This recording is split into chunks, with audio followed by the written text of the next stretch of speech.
Frente a toda la alta sociedad, su millonario esposo la apartó con desprecio, susurrándole que no la quería ni en las fotos.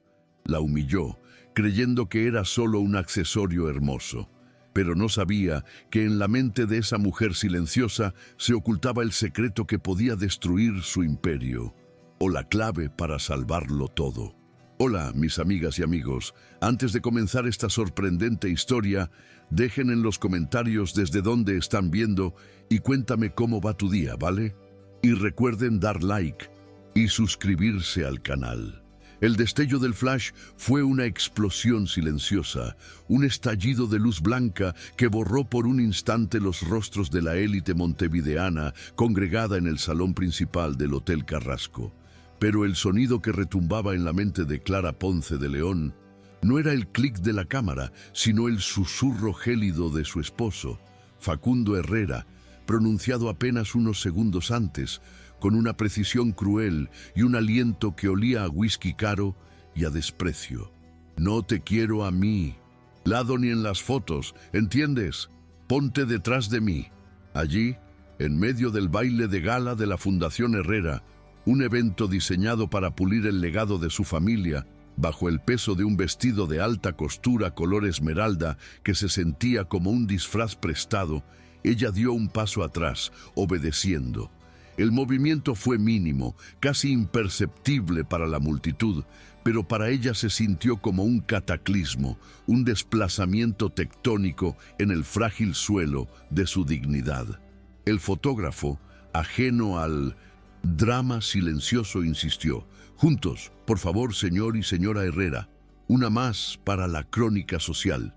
Facundo le dedicó una sonrisa al objetivo que era una obra maestra de la falsedad, unos labios curvados que no lograban transmitir calor alguno a sus ojos, dos fragmentos de hielo que la miraban de reojo con impaciencia.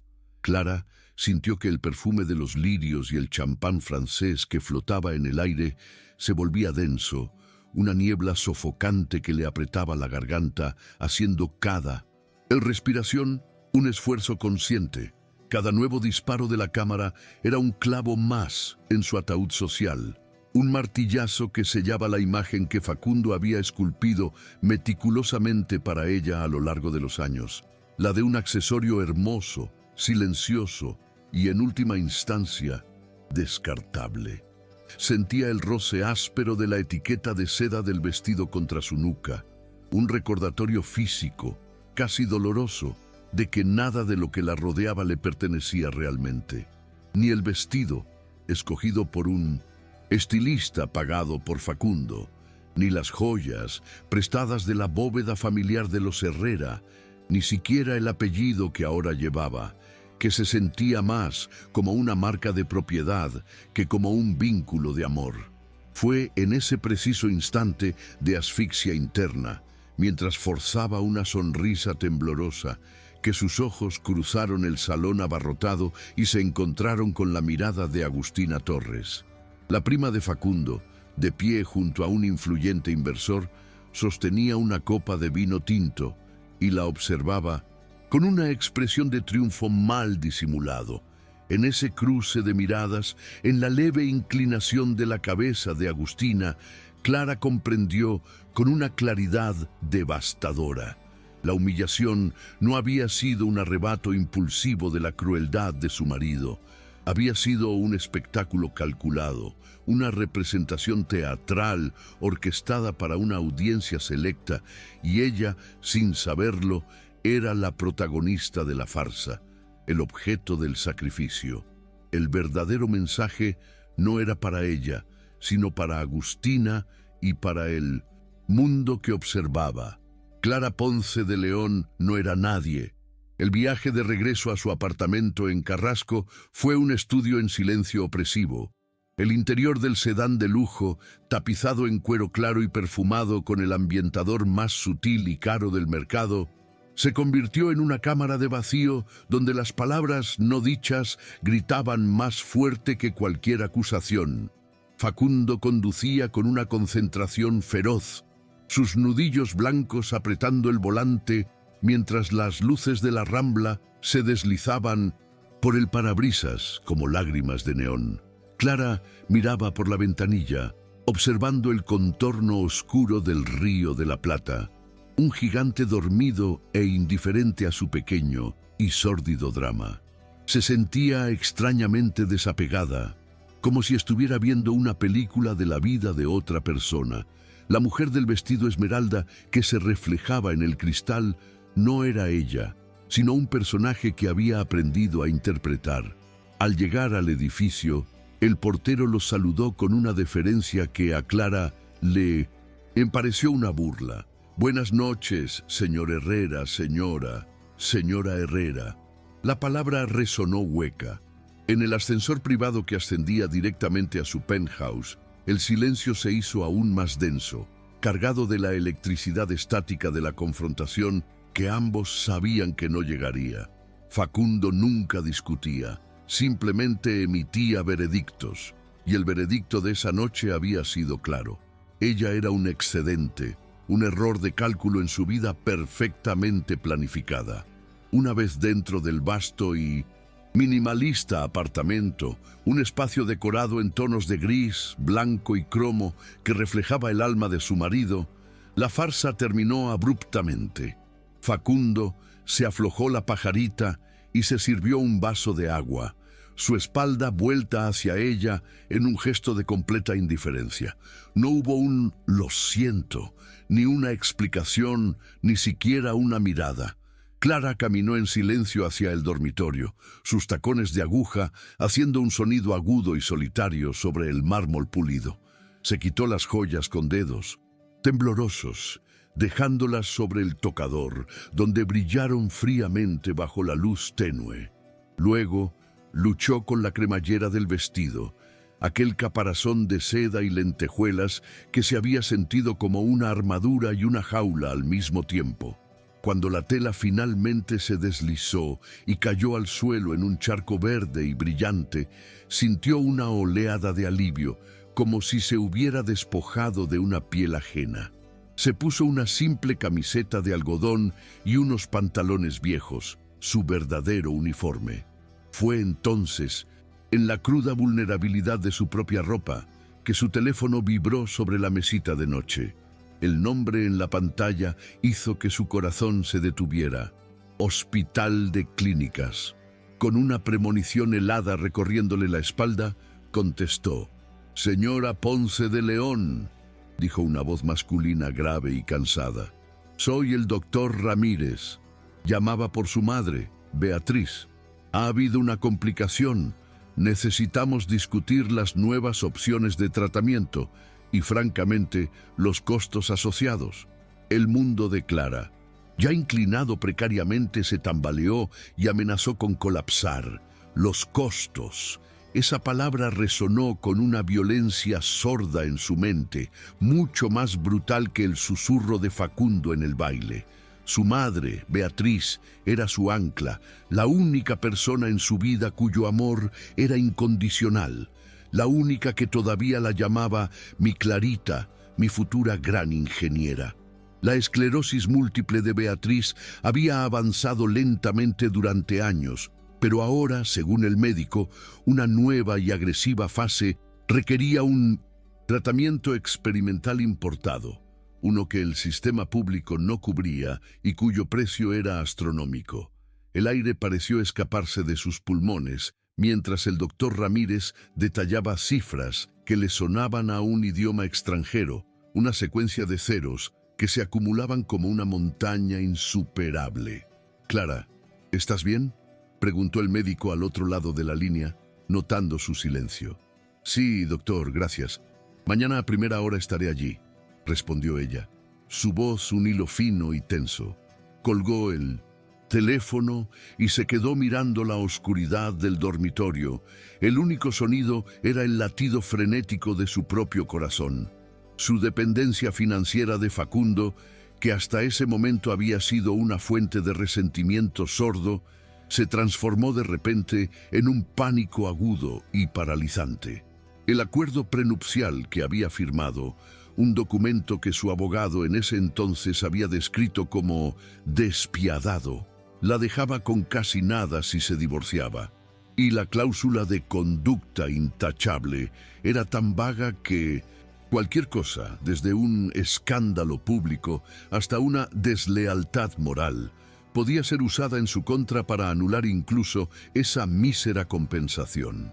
Su futuro, y ahora la salud de su madre, estaban enteramente en manos del hombre que, hacía apenas unas horas, la había apartado como a un mueble incómodo. Respirando hondo, Clara salió del dormitorio, decidida a enfrentar la situación. Encontró a Facundo en su despacho, una estancia que era el corazón de su poder, con una pared de cristal que ofrecía una vista panorámica de la ciudad dormida. Estaba de pie, mirando las luces de Montevideo con el teléfono pegado a la oreja. Al verla entrar, levantó una mano para que esperara, terminando su conversación con frases cortas y precisas. «No, el plazo es innegociable. Presiona al proveedor. Mañana lo quiero resuelto».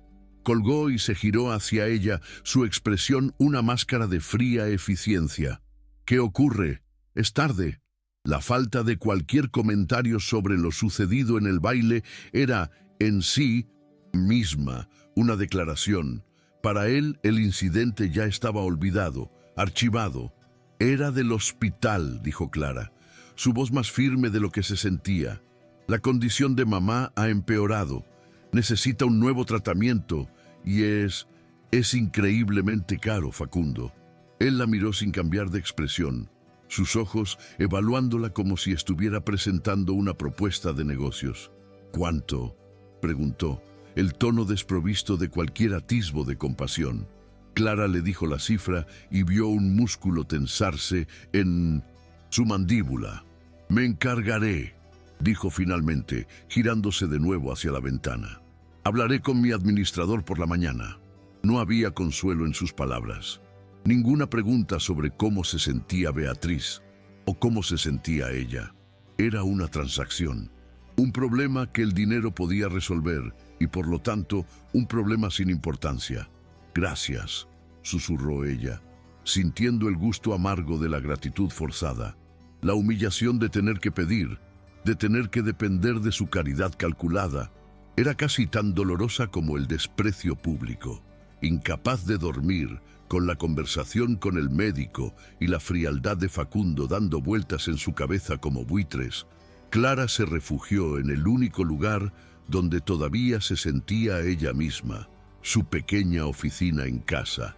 Era un espacio que Facundo le había concedido, un rincón del vasto apartamento donde guardaba sus viejos libros de ingeniería civil, sus cuadernos de bocetos y la maqueta de su proyecto de fin de carrera, una estructura audaz y elegante que le había valido los más altos honores. Hacía años que no ejercía desde que se casó y Facundo le había sugerido con la sutileza de una orden que una herrera no necesita trabajar. Para mantener su mente ocupada y alejada de la espiral de pánico, encendió su ordenador y por pura costumbre empezó a revisar las noticias del sector de la construcción. Fue entonces cuando un titular llamó su atención. Torre Centenario, el ambicioso proyecto de Herrera Construcciones que redefine el horizonte de Montevideo. Hizo clic en el artículo. Estaba lleno de citas de Facundo, hablando de innovación, legado y visión de futuro. Había renders digitales del edificio, un rascacielos de lujo que se erigiría en Pocitos, destinado a ser la joya de la corona de su imperio. Mientras pasaba las imágenes, algo en la estructura le resultó extrañamente familiar, y entonces lo vio. Un detalle en los planos de la fachada, una solución específica para la distribución de la carga del viento en los pisos superiores. Se le heló la sangre. Era su idea, una solución que ella había diseñado para su proyecto universitario, una que le había mostrado a Facundo en los primeros días de su relación, cuando él todavía parecía interesado en su mente y no solo en su apariencia. Un torrente de recuerdos la inundó. Recordó la noche en que le explicó a Facundo, con pasión y entusiasmo, los cálculos detrás de ese diseño. Él la había escuchado o eso creía ella, con una admiración genuina en sus ojos. «Eres brillante, Clara, realmente brillante», le había dicho. Ahora, al ver su concepto, su innovación, plasmada en el proyecto insignia de él sin ningún tipo de crédito, sintió una mezcla de rabia y una extraña y amarga validación. Su mente, la parte de ella que él había insistido en que debía guardar bajo llave, era la que ahora estaba generando millones para su empresa. Pero la emoción inicial fue rápidamente reemplazada por una inquietud profesional. Amplió los planos digitales tanto como pudo, sus ojos entrenados, escudriñando cada línea, cada especificación. Y entonces su corazón dio un vuelco. El diseño había sido modificado, ligeramente, casi de forma imperceptible para un ojo no experto, pero la alteración era fundamental. Habían cambiado el tipo de anclaje de los paneles de vidrio de la fachada, sustituyendo el polímero reforzado que ella había especificado por una aleación de acero estándar. Un ahorro de costos, sin duda, pero uno catastrófico. Con ese cambio, en las condiciones de viento específicas de la costa de Montevideo, la estructura no podría soportar la tensión. No fallaría de inmediato, pero con el tiempo, con la fatiga del material, el riesgo de un colapso en cascada de la fachada era real. Era un defecto oculto, una bomba de tiempo estructural. De repente, las palabras de Agustina Torres en la fiesta volvieron a su mente con una nueva y siniestra resonancia. La había oído hablar con aquel inversor, su voz cargada de un falso tono de preocupación. Facundo está corriendo demasiados riesgos con la Torre Centenario. Esa línea de tiempo tan agresiva es una receta para el desastre. Nuestra empresa, en cambio, siempre prioriza la seguridad sobre la velocidad. En ese momento, le había parecido una simple pulla competitiva, la típica rivalidad entre las dos mayores constructoras del país. Pero ahora, con el conocimiento de ese fallo de diseño, sus palabras adquirían un cariz completamente diferente. ¿Cómo podía saberlo? Era posible. La empresa de Agustina Torres en Asociados había estado tratando de adquirir Herrera Construcciones durante años, en una lucha de poder que se había vuelto cada vez más hostil. Sabotear el proyecto más importante de Facundo, dejar que se construyera con un defecto fatal para luego exponerlo y hacer que el valor de la empresa se desplomara. Era una estrategia despiadada, brillante en su maldad. Y la única vulnerabilidad que podían explotar era una que solo alguien con acceso a los planos originales y un profundo conocimiento de la ingeniería podría identificar y manipular. Alguien que supiera que el diseño original, el diseño de Clara, había sido la inspiración. Clara se reclinó en su silla, el zumbido del ordenador llenando el silencio de la madrugada. El tablero de ajedrez se desplegó en su mente con una claridad meridiana. La humillación pública, la frialdad calculada de Facundo, la mirada triunfante de Agustina y ahora este defecto de diseño. No eran eventos aislados, eran movimientos coordinados en una partida de guerra corporativa, y ella estaba atrapada en medio. Facundo, cegado por su arrogancia y su prisa por superar el legado de su padre, era completamente ajeno al abismo que se abría bajo sus pies. Estaba a punto de perderlo todo: la empresa, la reputación familiar, el legado que tanto le obsesionaba. Y con su caída, ella también lo perdería todo. No el amor, que ya se había extinguido hacía mucho tiempo, sino la seguridad financiera que, irónicamente, ahora necesitaba, más que nunca, para salvar a su madre. El acuerdo prenupcial era un callejón sin salida. Si se divorciaba ahora, se iría con las manos vacías. Si se quedaba y la empresa se derrumbaba, el resultado sería el mismo. Una sensación nueva, una que no había sentido en años, comenzó a burbujear en su pecho, desplazando el pánico y la desesperación. Era una llama fría y potente de determinación. Se giró para mirar la maqueta de su proyecto universitario, su creación, brillando bajo la luz de la lámpara de escritorio. Habían tomado su mente, habían intentado borrar su identidad, pero su competencia, su conocimiento, eso era algo que nadie podía quitarle. Se levantó y caminó hacia la gran pared de cristal del despacho de Facundo. La ciudad de Montevideo se extendía ante ella, un tapiz de luces parpadeantes contra la oscuridad del amanecer inminente. Vio el reflejo de una mujer en el cristal, no la esposa trofeo del vestido esmeralda, sino una ingeniera, una estratega. Se dio cuenta de que tenía una opción, una que no estaba escrita en ningún acuerdo prenupcial. Podía dejar que Facundo se estrellara, una dulce venganza por años de indiferencia y humillación, o podía intervenir, podía salvarlo, pero esta vez no sería por él. No sería para recuperar su amor o su aprobación, sentimientos que ya no deseaba. Sería por su madre, sería por su propia supervivencia y sobre todo sería para demostrarse a sí misma que la mujer brillante que había diseñado aquella maqueta no había desaparecido. Solo había estado latente, esperando el momento adecuado para despertar. Decidió que salvaría el imperio de Facundo Herrera, pero lo haría bajo sus propios términos.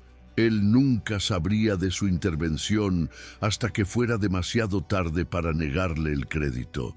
Usaría la humillación que él le había infligido como su escudo, su invisibilidad como su arma.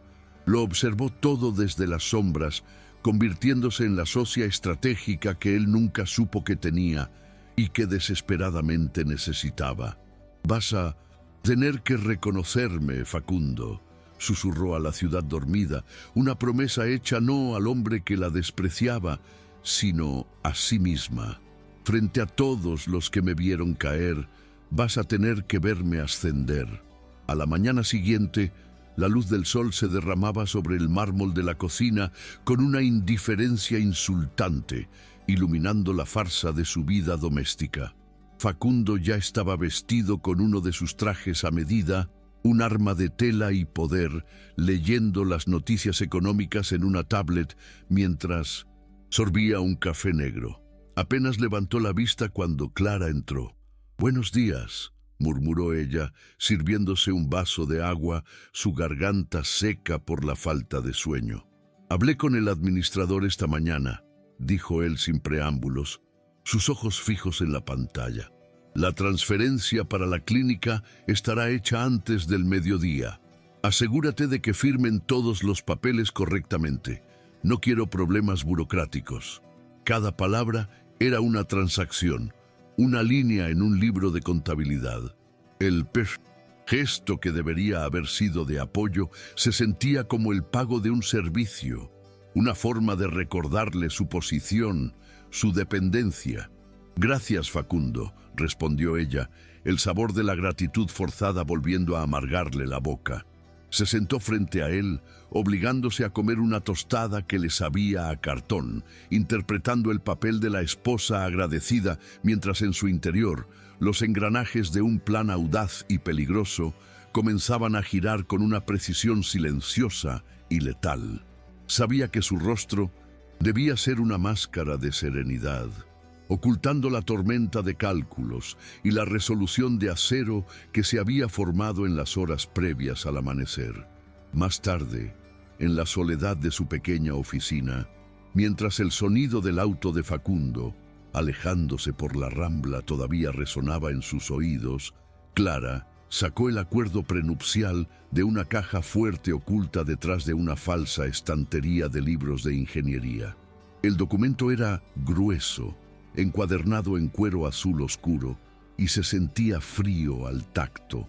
Lo extendió sobre su escritorio y comenzó a leerlo, pero esta vez su perspectiva había cambiado radicalmente. Ya no era la joven ingenua y enamorada que lo había firmado con una sensación de náusea, viéndolo como una prueba de la desconfianza de su futuro esposo. Ahora lo leía como una estratega militar estudiando el mapa del territorio enemigo. Cada cláusula, Cada subsección era una trampa potencial o una posible escapatoria. Sus ojos se detuvieron en la infame cláusula de comportamiento, la que hablaba de conducta intachable y prohibía cualquier acto que pudiera causar un escándalo público o dañar la reputación de la familia Herrera. Durante años, esa frase la había mantenido paralizada, una espada de Damocles sobre su cabeza.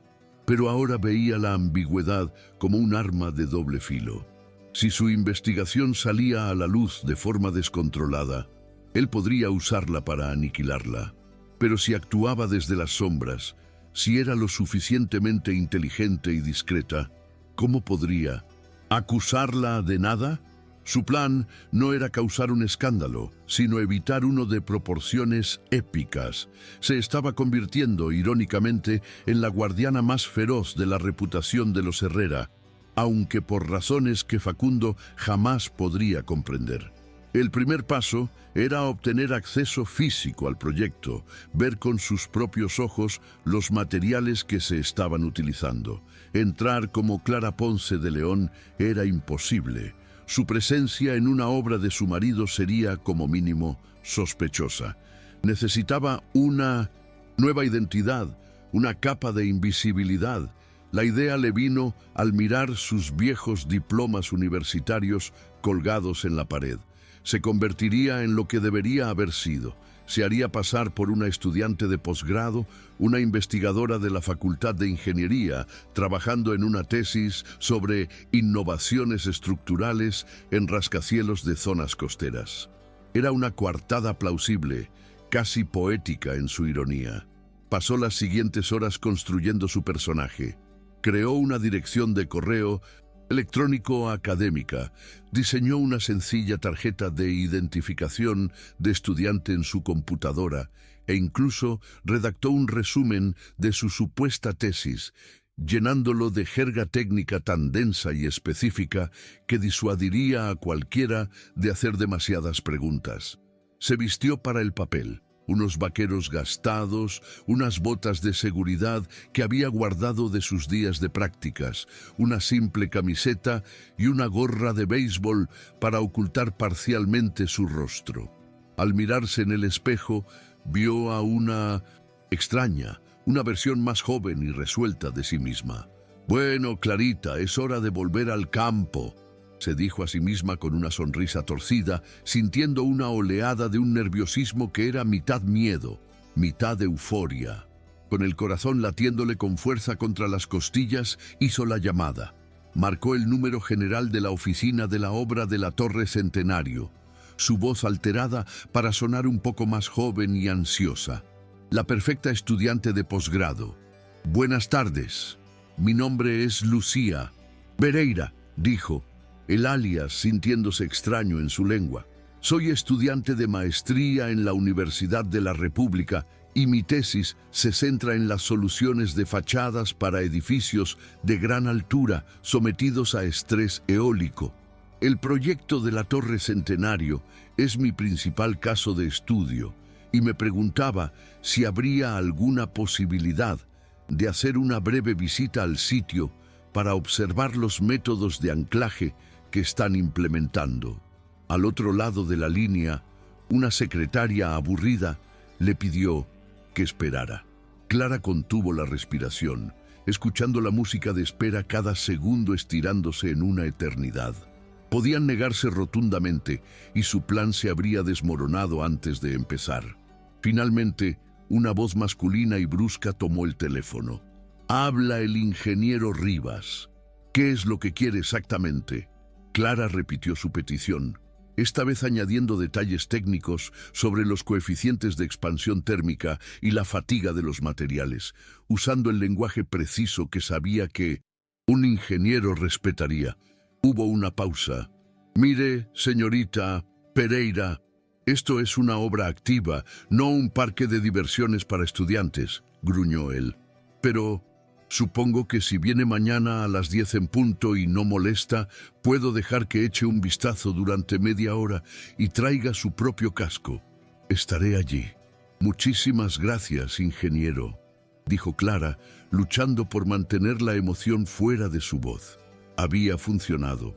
La primera puerta se había abierto. Al día siguiente, el sitio de construcción de la Torre Centenario era un caos orquestado de ruido, polvo y energía masculina. El aire vibraba con el rugido de la maquinaria pesada, el chirrido del metal y los gritos de los obreros. Para cualquiera sería un entorno intimidante, pero para Clara era extrañamente reconfortante. El olor a hormigón fresco y tierra húmeda la transportó a una época de su vida en la que su valía se medía por la solidez de sus cálculos, no por la elegancia de su sonrisa en una cena benéfica. Con el casco bien calado y sus falsas credenciales en la mano, se presentó en la oficina temporal. Sebastián Rivas era un hombre de unos 50 años, con un rostro curtido por el sol y unas manos que parecían capaces de doblar el acero. La miró de arriba abajo con escepticismo. «Así que usted es la famosa investigadora», dijo, su tono impregnado de sarcasmo. «Media hora, siga mis pasos y no toque nada». Mientras caminaban por el esqueleto del edificio, Clara absorbía cada detalle. Rivas le explicaba los procesos con una condescendencia apenas disimulada, pero ella asentía, haciendo las preguntas de una estudiante diligente, esperando el momento oportuno. Finalmente, llegaron a la base de la estructura donde se estaban ensamblando los primeros paneles de la fachada. «Veo que optaron por anclajes de aleación de acero estándar en lugar de un compuesto polimérico reforzado», comentó ella, su tono cuidadosamente casual. No les preocupaba la fatiga del material a largo plazo debido a las microvibraciones causadas por la cizalladura del viento en la costa. La pregunta flotó en el aire polvoriento, precisa y afilada como un bisturí. Sebastián Rivas se detuvo en seco y se giró para mirarla, esta vez con una expresión completamente diferente. La condescendencia se había evaporado, reemplazada por una sorpresa genuina. «Disculpe», dijo, como si no estuviera seguro de haber oído bien. Clara mantuvo la calma, encontrando su mirada. «Es solo que el perfil de viento en esta parte de la Rambla de Pocitos es notoriamente inconsistente, especialmente por encima de los 100 metros. Un compuesto polimérico ofrecería una mejor absorción de la tensión y una mayor resistencia a la corrosión salina. La aleación de acero es más barata, por supuesto, pero el mantenimiento a largo plazo podría disparar los costos. Solo es una curiosidad académica». Rivas la estudió durante un largo momento, sus ojos entrecerrados. Ya no veía a una simple estudiante, sino a alguien que entendía el lenguaje profundo de la ingeniería. Esa fue una decisión de la gerencia. «Reducción de costos», admitió finalmente, con un dejo de amargura en la voz. «Se nos presentaron nuevos proveedores con una oferta muy competitiva». Su tono insinuaba que él tampoco estaba del todo de acuerdo con la decisión. Envalentonada, Clara presionó un poco más.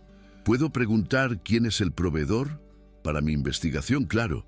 Rivas dudó, pero luego se encogió de hombros. «Una empresa llamada Soluciones Metálicas del Sur».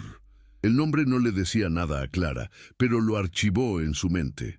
Mientras se preparaba para irse, habiendo obtenido mucho más de lo que esperaba, Rivas la detuvo. «Sabe, señorita Pereira», dijo, con una arruga de perplejidad en la frente. «Hay algo en su forma de hablar de las estructuras. Me recuerda a alguien. ¿Nos hemos conocido antes?» El corazón de Clara dio un vuelco. Estaba demasiado cerca. «No lo creo, ingeniero», respondió con la sonrisa más inocente que pudo. «Fingir. Tengo una cara bastante común». Se dio la vuelta y se alejó, sintiendo su mirada clavada en su espalda. Un micro cliffhanger viviente que la hizo acelerar el paso. De vuelta en la seguridad de su apartamento, la adrenalina de la visita a la obra dio paso a una urgencia febril. Tenía el nombre del proveedor.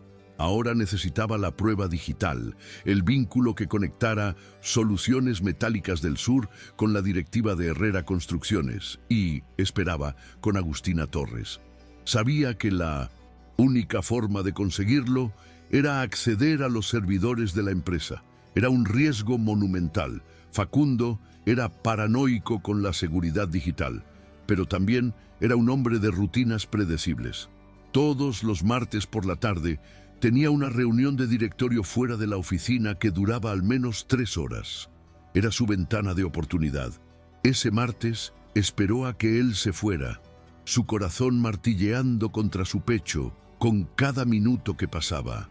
Luego se deslizó en el despacho de él, el santuario, prohibido. El aire olía a él, a colonia cara y a poder. Se sentó en su silla de cuero que se sentía como el trono de un rey ausente y encendió su computadora de última generación. La pantalla de inicio de sesión apareció pidiendo una contraseña. Su mente corrió a toda velocidad.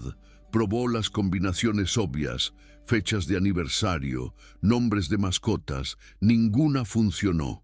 Entonces recordó algo de los primeros días. Una conversación trivial sobre su abuelo, el fundador de la empresa. Recordó el nombre de su primer barco de vela, Triunfo 1958. Con los dedos temblorosos tecleó la palabra. Acceso concedido. Un suspiro de alivio se le escapó. Estaba dentro. Navegar por la red interna de Herrera Construcciones fue como recorrer los pasillos de una casa que una vez conoció bien, pero que ahora estaba llena de nuevas alarmas y cerraduras. Sus conocimientos de informática estaban algo oxidados, pero los principios básicos no habían cambiado. Buscó los archivos del proyecto Torre Centenario, encontrándolos enterrados bajo capas de protocolos de seguridad. Su pulso se aceleró cuando encontró una carpeta protegida con el nombre Modificaciones Q3. Dentro estaba todo: los planos originales, con su firma conceptual claramente visible, y las versiones revisadas, donde su innovador sistema de anclaje había sido reemplazado por la solución barata y peligrosa. Buscó las órdenes de compra y las encontró. Un contrato masivo con Soluciones Metálicas del Sur, y entonces vio el correo electrónico que lo autorizaba todo. No estaba firmado por Sebastián Rivas ni por el jefe de proyecto. Estaba firmado por un gerente financiero de nivel medio, un hombre que, según recordaba, había sido ascendido recientemente gracias al patrocinio de Agustina Torres. Y adjunto al correo, reenviado aparentemente por error, había un mensaje anterior de la propia Agustina a este gerente que decía: asegúrate de que esto se apruebe sin pasar por el departamento técnico. La discreción es primordial. Era la pistola humeante, la prueba irrefutable de la conspiración. Con manos temblorosas, insertó una unidad USB en el ordenador para copiar los archivos, y en ese preciso instante, una pequeña ventana de alerta apareció en la esquina de la pantalla. Alerta de seguridad. Se ha detectado un acceso no autorizado al servidor desde una IP local. El administrador del sistema ha sido notificado. Simultáneamente, desde el salón, escuchó el inconfundible sonido de una notificación de 1900. Mensaje llegando al teléfono que Facundo había olvidado sobre la mesa de café. Estaba en casa. Había vuelto antes de tiempo. El pánico frío y afilado le atravesó las venas. Con un movimiento rápido y torpe, arrancó la unidad USB de la computadora justo cuando escuchaba los pasos de Facundo acercándose al despacho. Cerró las ventanas a toda velocidad y apagó la pantalla, rezando para que el sistema no hubiera registrado la transferencia de datos. Se levantó de la silla justo cuando él abría la puerta, su rostro una máscara de interrogación. «Clara, ¿qué hacías aquí?», preguntó, su mirada recorriendo la habitación, deteniéndose en la pantalla oscura de su ordenador. Solo buscaba un libro», mintió ella, su voz temblando ligeramente. ¿Olvidaste tu teléfono? Él frunció el ceño, sacó su propio teléfono del bolsillo y miró la pantalla. Vio la alerta de seguridad. Sus ojos se entrecerraron, fijos en ella. El silencio se extendió, pesado y cargado de sospecha. Por un momento, Clara estuvo segura de que todo había terminado, de que la había descubierto. Pero Facundo, en su infinita arrogancia, probablemente no podía concebir que ella tuviera la capacidad o la audacia para hacer algo así. «Qué extraño», murmuró, más para sí mismo que para ella. «Debe ser un fallo del sistema. Llamaré a Tei mañana». Se dio la vuelta y salió del despacho, dejando a Clara temblando, con la unidad USB apretada en su puño, su superficie metálica fría contra su piel sudorosa. Había estado a punto de ser descubierta, pero había conseguido la prueba. El juego había cambiado. Ahora no solo se trataba de salvar la empresa, sino de sobrevivir a la tormenta que estaba a punto de desatar. Los días siguientes fueron una tortura de tensión silenciosa. Clara evitaba a Facundo tanto como era posible y él, a su vez, parecía más absorto que nunca en su trabajo, su humor volviéndose cada vez más sombrío. Estaba claro que la presión del proyecto y las maniobras de Agustina lo estaban afectando. Clara sabía que era solo cuestión de tiempo antes de que Agustina hiciera su siguiente movimiento, y no tuvo que esperar mucho. Una tarde, mientras estaba en la cocina, escuchó la voz de Facundo desde el salón, tensa y enojada. Estaba hablando por teléfono, y por el tono solo podía ser con una persona. «No sé de qué estás hablando, Agustina. ¿Qué quieres decir con eso?» Clara se quedó inmóvil, escuchando con el corazón en un puño. Hubo una larga pausa, durante la cual solo pudo oír el murmullo ininteligible de la voz de Agustina al otro lado de la línea. Luego, la respuesta de Facundo, cargada de una furia helada. «¿Mi esposa? Eso es ridículo. ¿Por qué demonios haría ella algo así?» Silencio de nuevo. «Escúchame bien. No vuelvas a llamarme con estas insinuaciones». Colgó el teléfono con un golpe seco. Clara escuchó sus pasos pesados dirigiéndose hacia la cocina. Se preparó para el impacto. Él entró en la habitación. Su rostro era una tormenta de ira y sospecha. Se detuvo. Frente a ella, sus ojos fríos la escrutaban, buscando una grieta en su fachada. «Agustina acaba de llamarme», dijo, su voz peligrosamente baja. «Me ha dicho que tengas cuidado. Dice que mi esposa anda haciendo preguntas extrañas por ahí. ¿Tienes algo que decirme, Clara? ¿Qué diablos estás tramando a mis espaldas?» La acusación quedó suspendida en el aire entre ellos, tan afilada y peligrante como un trozo de vidrio roto. Clara sintió una ráfaga de hielo en el estómago, pero obligó a su rostro a permanecer en una calma impasible, una serenidad que había perfeccionado a lo largo de años de escenas tensas y eventos públicos. Sostuvo la mirada de Facundo, negándose a ser la primera en apartar los ojos. El pánico era un lujo que no podía permitirse. «No sé de qué estás hablando», respondió, su voz un témpano de hielo, imitando su propia frialdad. «¿Preguntas extrañas? ¿A quién?» «He estado yendo al hospital, lidiando con lo de mi madre y organizando los pagos que tú tan generosamente hiciste». Usó la palabra generosamente como un dardo sutil, un recordatorio de la transacción que definía su relación. Facundo dio un paso más cerca, su presencia llenando la cocina, su ira una fuerza palpable. «No me tomes por idiota, Clara. Agustina fue específica, mencionó la obra, dijo que alguien se hizo pasar por estudiante. ¿Fuiste tú?» La acusación directa la golpeó como una bofetada física. Por una fracción de segundo dudó, pero luego la imagen de su madre en la cama del hospital, frágil y dependiente, le dio la fuerza que necesitaba. Se permitió una risa, un sonido amargo y sin alegría. «Por favor, Facundo. ¿Yo? En una obra de construcción. ¿Crees que tengo el tiempo o la energía para tramar algo?»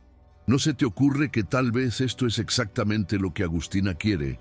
Ponerte en mi contra, aislarte, hacerte dudar de todos los que te rodean. Es una táctica de manual para minar tu confianza antes de dar el golpe final. Y tú, como siempre, estás cayendo directamente en su trampa. Su contraataque tan inesperado y tan plausible lo descolocó. Vio la duda parpadear en sus ojos, luchando contra la sospecha. Su arrogancia era su mayor debilidad, y ella acababa de explotarla magistralmente. La idea de que su prima pudiera manipularlo de esa manera era un insulto directo a su ego, casi más ofensivo que la idea de que su esposa lo estuviera traicionando. Pero la ira no se disipó, simplemente cambió de objetivo. «Estás jugando con fuego, Clara», siseó él, su voz baja y amenazante. «Si descubro que estás involucrada en algo, cualquier cosa que pueda perjudicar a esta empresa o a mi familia, no dudaré en usar cada cláusula de nuestro acuerdo. Te dejaré sin nada, ni un solo peso para el tratamiento de tu madre. ¿Me has entendido bien?». La amenaza tan cruel y explícita le robó el aliento. Era el golpe bajo que siempre había temido, pero en lugar de acobardarse, sintió una rabia fría y purificadora. El último vestigio de cualquier sentimiento residual por él se convirtió en cenizas. Asintió lentamente, su rostro una máscara de piedra. «Perfectamente», dijo en voz baja. Se dio la vuelta y salió de la cocina, dejándolo solo con su veneno.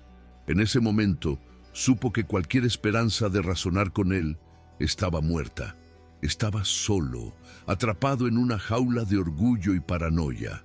Y ella tendría que ejecutar su plan sin él, no a su lado, sino a pesar de él. Sola en su oficina, con la puerta cerrada con llave, Clara sintió que el temblor finalmente se apoderaba de su cuerpo.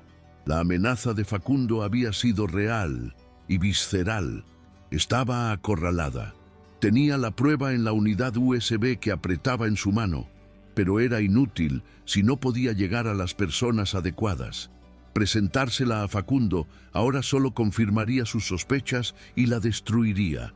Necesitaba un aliado, alguien dentro del círculo de poder de la empresa que tuviera la integridad y la influencia para escucharla. Su mente repasó los nombres del Consejo de Administración de Herrera Construcciones. Mayoría eran leales a Facundo, hombres de negocios pragmáticos que solo se preocupaban por los resultados. Pero había uno, Horacio Benavídez, un hombre de casi 80 años, el mejor amigo y socio del padre de Facundo. Horacio era de la vieja escuela.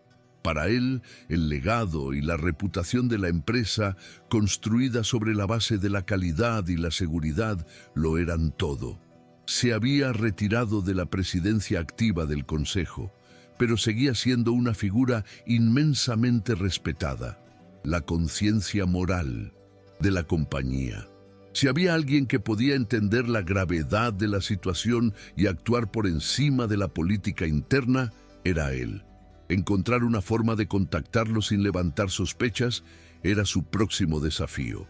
No podía llamarlo directamente. Los registros telefónicos podían ser rastreados. Decidió recurrir a un método casi arcaico. Escribió una carta breve y concisa a mano, solicitando una reunión urgente sobre un asunto relacionado con el legado fundamental de la empresa, y la envió a su residencia privada a través de un servicio de mensajería anónimo. Era un tiro en la oscuridad, una apuesta desesperada. Ahora solo podía esperar. Pasaron 2 días de un silencio insoportable, cada hora estirándose en una agonía de incertidumbre. La tensión en el apartamento era tan densa que se podía cortar con un cuchillo. Facundo apenas le hablaba, y cuando lo hacía, sus palabras eran frías y cortantes. Clara vivía con el miedo constante de que él ordenara una investigación interna y descubriera su incursión en el servidor. El miércoles por la tarde, mientras regaba las plantas en el balcón, Una tarea mundana que la ayudaba a calmar sus nervios, su teléfono, un viejo modelo prepago que había comprado en secreto para estas comunicaciones, vibró con un mensaje de un número desconocido. Parque Rodó, junto al lago, cerca del puesto de botes. Mañana a las 11 a.m. Venga sola. No había firma, pero ella sabía quién era. Un torrente de alivio la recorrió, tan intenso que tuvo que apoyarse en la barandilla. Horacio Benavides había aceptado verla.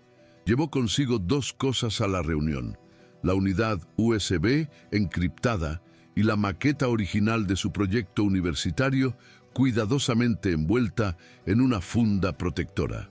El objeto se sentía pesado en sus brazos, un ancla tangible de su identidad perdida y su competencia olvidada.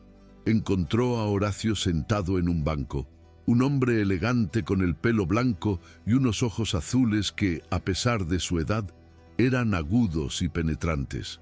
No hubo saludos triviales.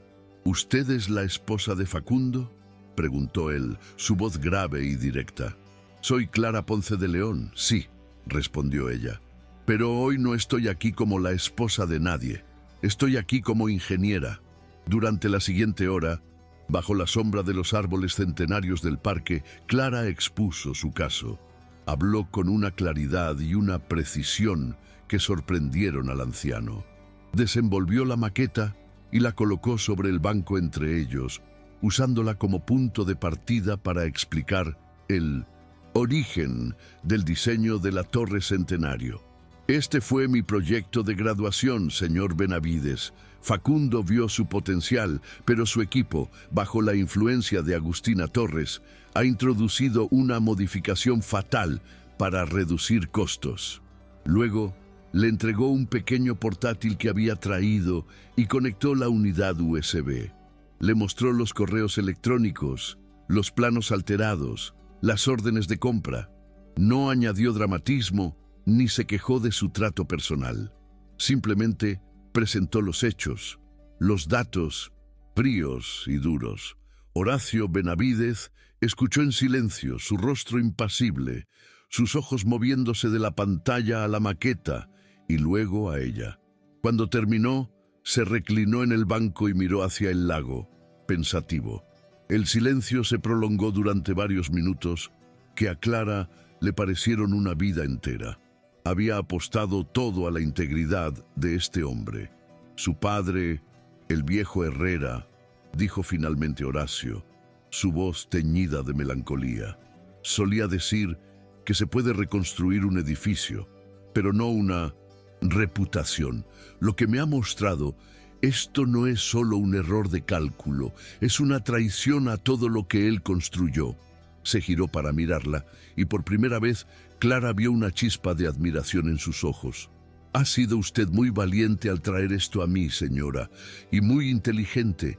Dígame, ¿qué sugiere que hagamos? Agustina ha forzado una reunión de la Junta para mañana por la tarde, dijo Clara.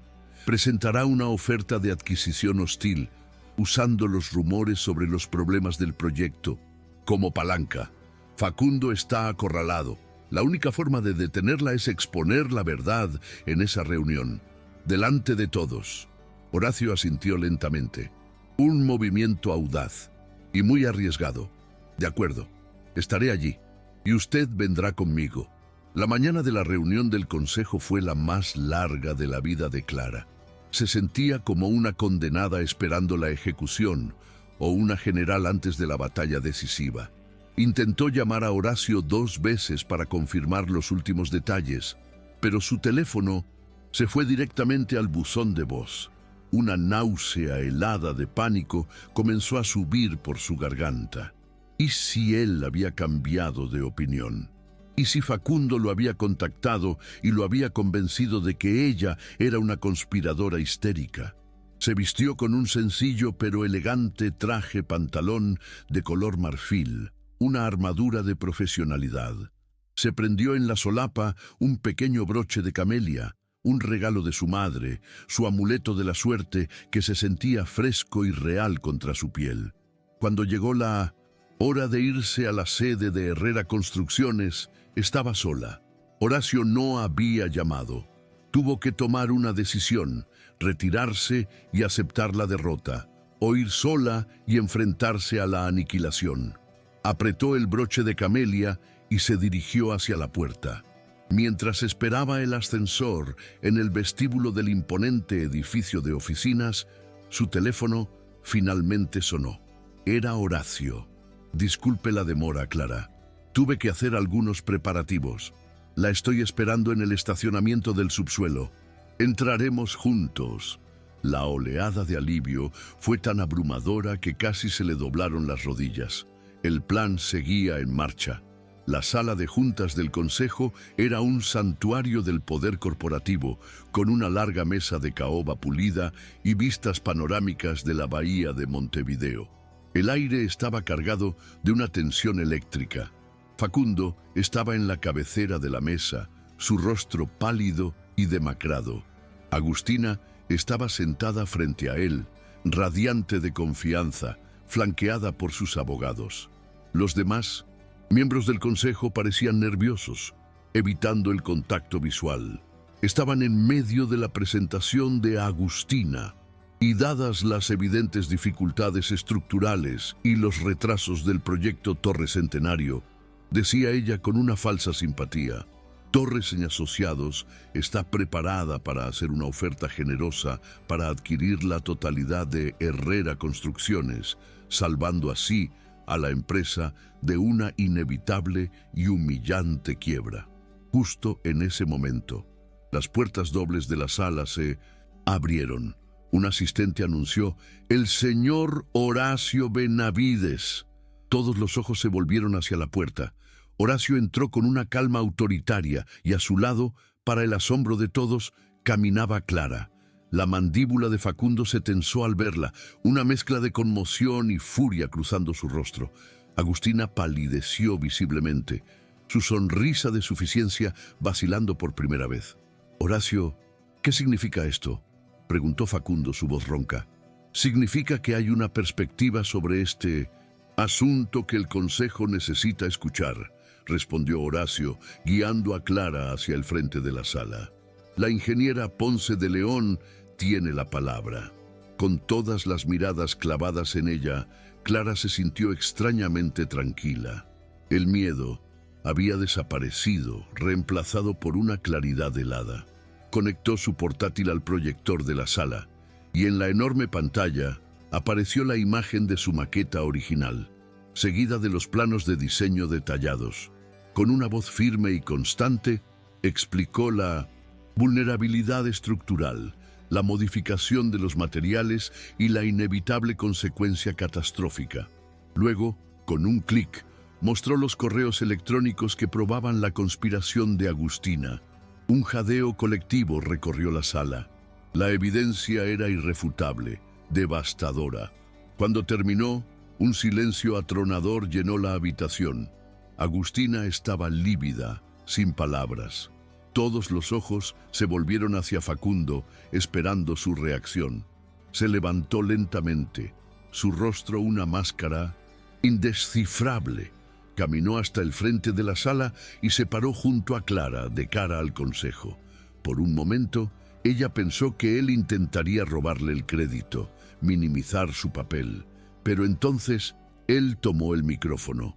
«Todo lo que acaban de ver es cierto», dijo, su voz resonando con una gravedad que nadie le había oído antes. «Pero hay algo más que necesitan saber. Esta solución, esta brillante identificación del problema y su elegante corrección no es mía». Hizo una pausa y sus ojos se encontraron con los de Clara. En ellos, por primera vez, vio un destello de genuino y humillante reconocimiento. «Es de la ingeniera Clara Ponce de León, mi esposa, cuya visión fui lo suficientemente tonto como para ignorar y cuyo talento casi le cuesta a esta empresa su existencia». Se giró para mirar a la misma élite que la había visto ser humillada en el baile de gala. «Le debo a ella, y solo a ella, la supervivencia de Herrera Construcciones. y le debo una disculpa pública por mi ceguera. La declaración fue una bomba atómica, revirtiendo por completo la humillación inicial, transfiriendo todo el poder y el respeto a ella en un instante inolvidable. Esa noche, en la terraza de su apartamento, el aire fresco del río traía consigo el olor a sal y a un nuevo comienzo. Las luces de la ciudad parpadeaban abajo como un mar de estrellas caídas. Facundo se acercó a ella, su habitual armadura de arrogancia hecha añicos. «Clara, yo...» comenzó, pero las palabras le fallaron. «Lo que hiciste hoy, salvaste todo lo que me importa. Salvé a mi madre», corrigió ella suavemente sin mirarlo, «y me salvé a mí misma». Él asintió, aceptando la dolorosa verdad. «Tienes razón, fui un tonto, un arrogante. Te di por sentada, te hice invisible.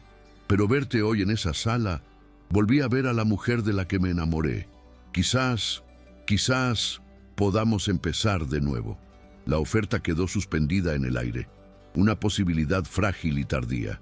Clara finalmente se giró para mirarlo, y en su rostro no había ira ni triunfo, solo una tranquila y profunda resolución. «El respeto que me mostraste hoy, Facundo, lo aprecio, pero no se puede reconstruir una casa sobre cimientos rotos.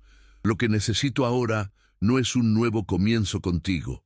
Lo que necesito es mi propio comienzo». Él la miró durante un largo rato, y finalmente, con una tristeza infinita en sus ojos, asintió. «Lo entiendo», susurró. «Lo que sea que necesites, lo tendrás».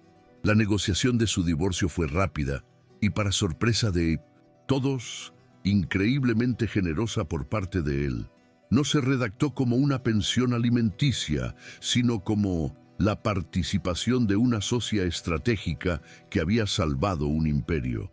6 meses después, el sol de la tarde se filtraba a través de los ventanales de un moderno edificio de oficinas en el corazón de Punta Carretas. El espacio era luminoso y minimalista, lleno del aroma a café recién hecho y a planos recién impresos. En la pared de cristal de la entrada, unas letras elegantes y discretas decían «Ponce de León Proyectos en Ingeniería». Era la inauguración de su propio estudio. El lugar estaba lleno de gente, antiguos profesores, colegas, nuevos clientes y su madre, Beatriz, que se veía más fuerte y feliz que en años, sentada en una silla de ruedas pero con una sonrisa radiante. Clara, vestida con un traje de lino blanco y con el broche de camelia en la solapa, se movía entre sus invitados. Su risa era fácil y genuina. En un momento dado, vio una figura familiar cerca de la entrada, dudando si entrar. Era Facundo. Sostenía un gran sobre de planos en la mano, no como un marido, sino como un cliente potencial. Sus miradas se cruzaron a través de la multitud. Él le ofreció una pequeña y respetuosa sonrisa y levantó el sobre ligeramente, un gesto de reconocimiento.